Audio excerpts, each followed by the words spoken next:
Well, it's been another bloody day in the Gaza Strip, and health authorities there in Gaza, which is ruled by Hamas, said that nearly 30 people have come in dead to medical officials there.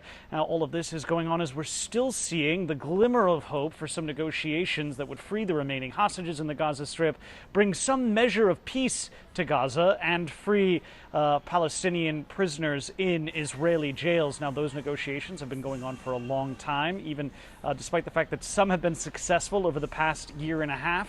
But now, what was started with a burst of optimism before Benjamin Netanyahu's visit to Washington just yesterday, now it looks as though it's more of the same. The same impasse is dividing Israel from Hamas in terms of these negotiations.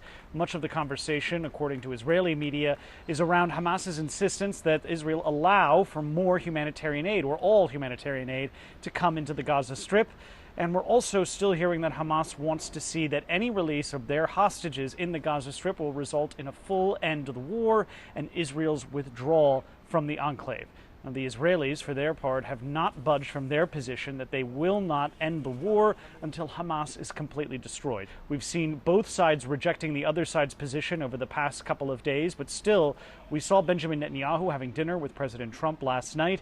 President Trump is apparently, reportedly, and publicly putting a lot of pressure on Netanyahu to come to some sort of ceasefire deal, but the tensions in the region still persist. And while both seem to have very high ambitions for some sort of broader deal that would bring in other countries in the Arab world into the Abraham Accords, which would see normalized relations between Arab countries and Israel, it looks as though the final missing piece to that, the fighting in the Gaza Strip between Israel and Hamas, is not necessarily any closer to coming to a deal than it was over the past several months.